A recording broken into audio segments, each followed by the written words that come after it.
ബ്രഹ്മപുരം മാലിന്യ സംസ്കരണ കേന്ദ്രത്തിലെ തീ അണയ്ക്കാൻ ശ്രമം തുടരുന്നു. ബ്രഹ്മപുരത്ത് തീ പറന്നത്. കൊച്ചി ബ്രഹ്മപുരം മാലിന്യ പ്ലാന്റിലെ തീ അണയ്ക്കാൻ 3 ദിവസവും കഴിഞ്ഞില്ല. നിലവിൽ 250ഓളം ജീവനക്കാർ, 32 ഫയർ യൂണിറ്റുകൾ, നിരവധി ഹിറ്റാച്ചികൾ, ഉയർന്ന ശേഷിയുള്ള മോട്ടോർ പമ്പുകൾ എന്നിവ ഉപയോഗിച്ചാണ് ഈ പ്രവർത്തനങ്ങൾ നടത്തിയിട്ടുള്ളത്. ബ്രഹ്മപുരം പ്രശ്നത്തിൽ ഒരു ശാശ്വതമായ പരിഹാരം ഉണ്ടാകണമെന്നാണ് സർക്കാർ കാണുന്നത്. തീർച്ചയായിട്ടും നമുക്ക് ഈ പ്രശ്നങ്ങൾ പരിഹരിക്കാൻ കഴിയുക തന്നെ ചെയ്യും.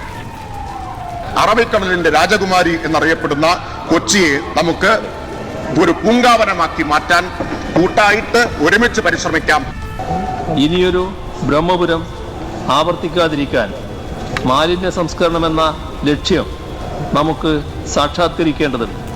അതിനായി കക്ഷി രാഷ്ട്രീയ വ്യത്യാസമില്ലാതെ എല്ലാവരും അണിനിരക്കുന്ന ഒരു ജനകീയ യത്നം നമുക്ക് ആരംഭിക്കാം.